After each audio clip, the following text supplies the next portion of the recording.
Good morning friends.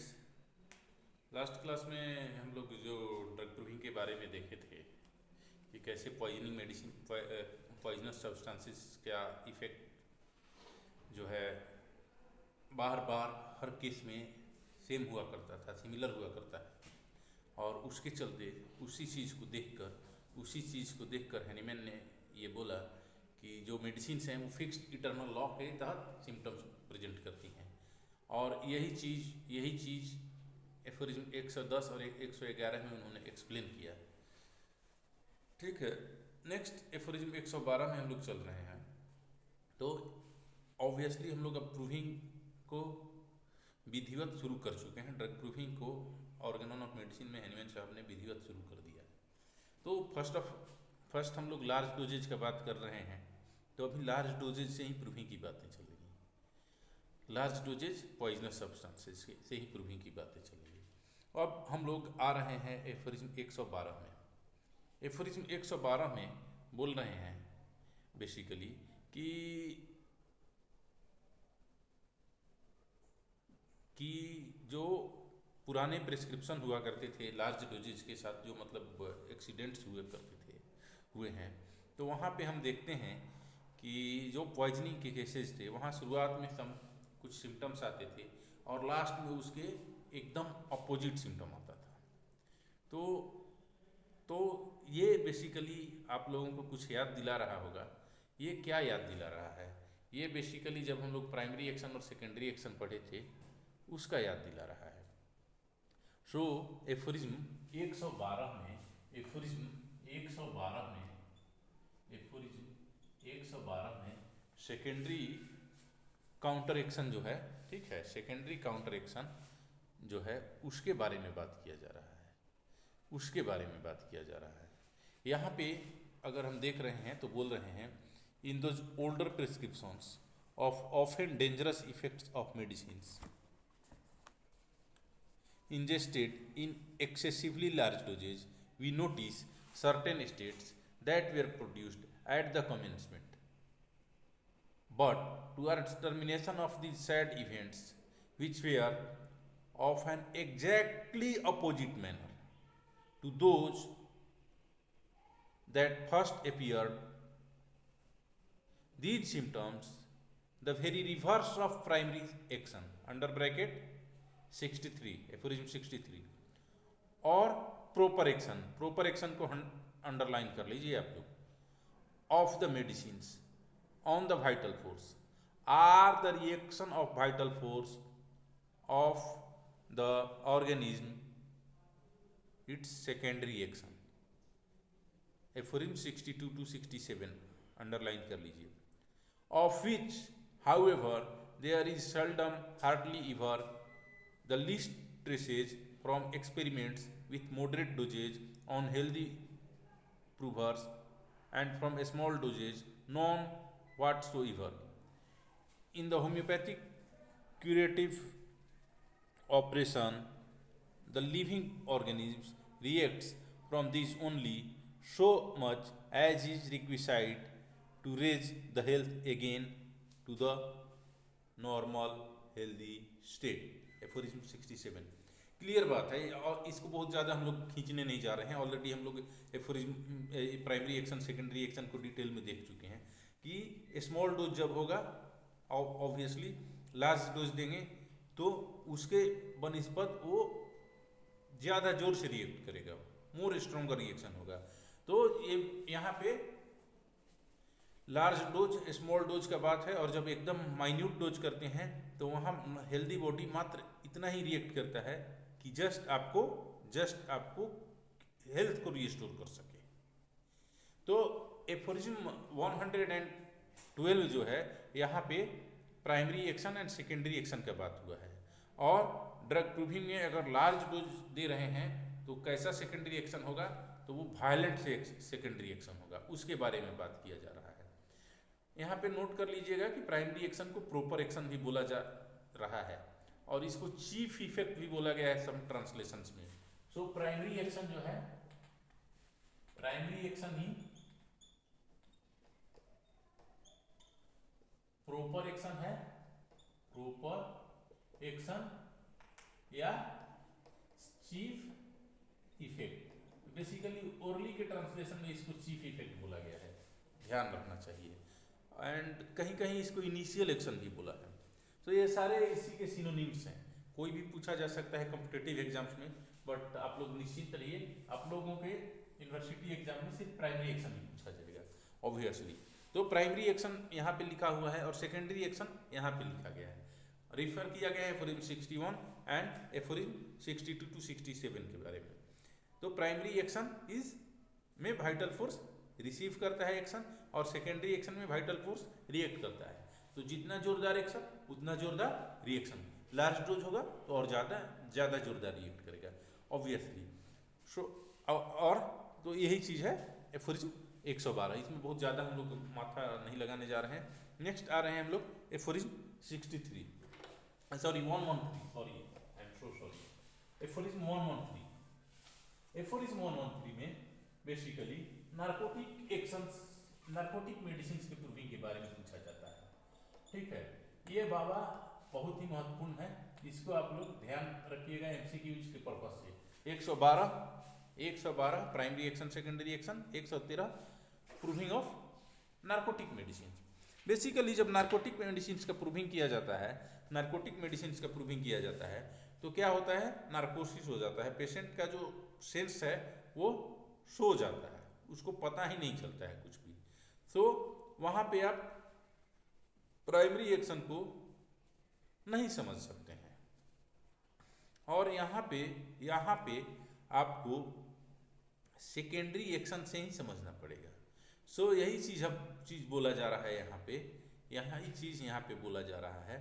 The only exception of this are narcotic medicine, as they in their primary action takes away sometimes the sensibility and sensation, sometimes the irritability. It frequently happens that in their secondary action, even with even from moderate experimental dosage on healthy bodies, an increased sensitivity and greater irritability is observed.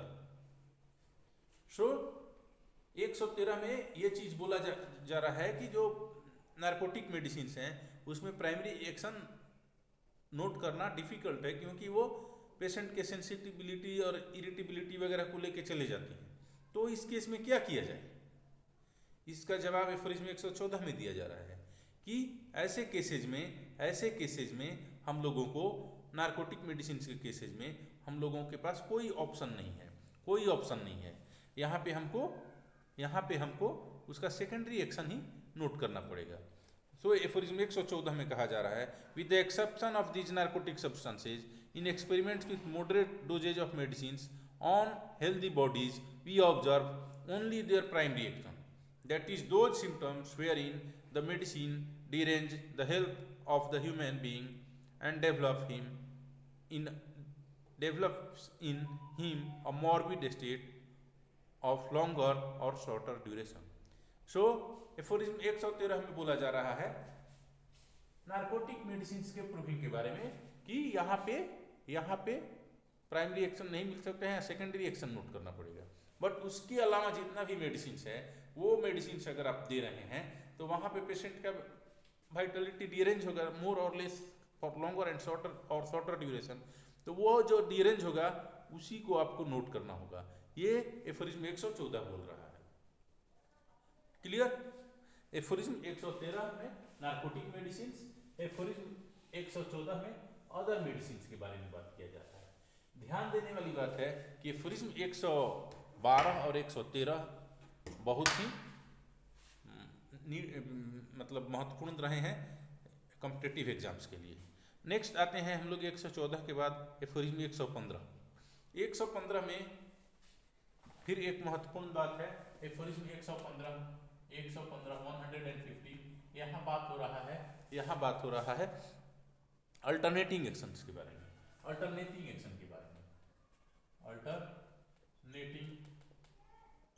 Action. My friends, एक चीज आप लोग final year में है, आप लोगों को पता होना चाहिए, नोट कर लेना चाहिए आप लोगों को कि अल्टरनेटिंग एक्शन और अल्टरनेटिंग डिजीज दोनों अलग अलग चीज है। तो कभी अगर अल्टरनेटिंग एक्शन पूछा जाए तो वहाँ अल्टरनेटिंग डिजीज मत लिख के आइएगा, या अल्टरनेटिंग डिजीज पूछा जाए तो वहाँ अल्टरनेटिंग एक्शन मत पूछिए, लिख के आइएगा। अल्टरनेटिंग डिजीज हम लोग कहाँ पढ़े हुए हैं? अल्टरनेटिंग डिजीज हम लोग एफोरिज्म 232 में है। Alternating disease is in alternating disease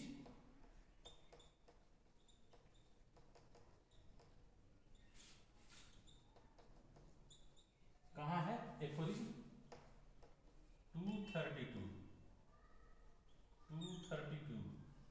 और ये कहाँ है? अल्टरनेटिंग एक्शन ड्रग प्रूफिंग में एफोरिज्म 115। सो कभी भी कंफ्यूज मत होइएगा alternating disease and alternating action से। By of the way, alternating diseases are always chronic diseases, chronic disease होती हैं अल्टरनेटिंग डिजीजेज, ठीक है।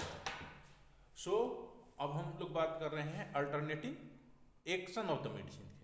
तो अल्टरनेटिंग एक्शन, कई बार आप कोई मेडिसिन प्रूफ करने जा रहे हैं तो क्या होगा कि कुछ दिन तक पेशेंट को पूरा डिप्रेशन रहेगा, उसके बाद पेशेंट पूरा हिलेरियस रहेगा, खुश रहेगा, कुछ दिन तक उसको कॉन्स्टिपेशन होगा, उसके बाद डायरिया होगा। इस तरह की अल्टरनेटिंग स्टेजेज आएंगी मेडिसिन के प्रूविंग में, मेडिसिन के प्रूविंग में। सो बेसिकली ये क्या है? अल्टरनेटिंग एक्शन क्या है? अल्टरनेटिंग एक्शन के बारे में कंपटीशंस में भी पूछा जाता है। तो अल्टरनेटिंग एक्शन सेकेंडरी एक्शन नहीं है। Alternating action basically primary action का वेरियस पैरेक्सिज्म्स है। सो अल्टरनेटिंग एक्शन इज, एकदम इसको ध्यान में रखना है बाबा, एकदम इसको बढ़िया से माइंड में रखना है। It is various paroxysm of primary action. ये क्या है? प्राइमरी एक्शन ऑफ मेडिसिन का वेरियस पैरेक्सिज्म है। यहाँ पे कोई कंफ्यूजन मत रखिएगा कि ये सेकेंडरी एक्शन है। It is not secondary action, it is not secondary action. Alternating action is not secondary action, एकदम बोल्ड एंड कैपिटल में याद रखिए। It is not secondary action, एकदम कभी कंफ्यूज मत होइएगा। ये क्वेश्चंस पूछा जाता रहा है कि अल्टरनेटिंग एक्शन क्या है? सेकेंडरी एक्शन है ना बाबा, अल्टरनेटिंग एक्शन सेकेंडरी एक्शन नहीं है, ये प्राइमरी एक्शन का वेरियस पैरेक्सिज्म है। आइए समझते हैं कैसे।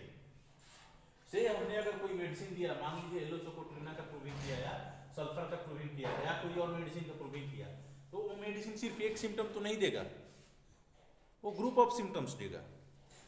तो जिसमें मान लीजिए पेशेंट को हेडेक हो रहा है, सॉरी पेशेंट नहीं, प्रूवर, मान लीजिए प्रूवर को हेडेक हो रहा है, ठीक है, बैकएक हो रहा है,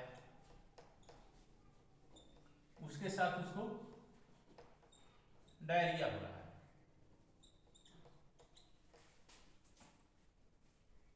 आपने मेडिसिन यहाँ पे दिया, मान लीजिए डे वन पे मेडिसिन दिया, डे 2 से सिम्टम्स आना शुरू हुआ, डे 3 पे भी यही सिम्टम्स हैं, डे 4 पे भी सिम्टम्स हैं, डे 5 पे पेशेंट को डायरिया की जगह कॉन्स्टिपेशन शुरू हो गया, सॉरी पेशेंट नहीं बोलिए, प्रूवर।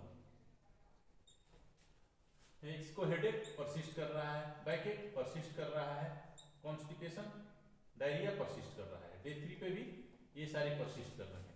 डे 5 पे जब आ रहे हैं तो यहाँ क्या हो रहा है? डायरिया की जगह कॉन्स्टिपेशन हो जा रहा है, बट हेडेक बैकएक ये कंटिन्यू कर रहा है।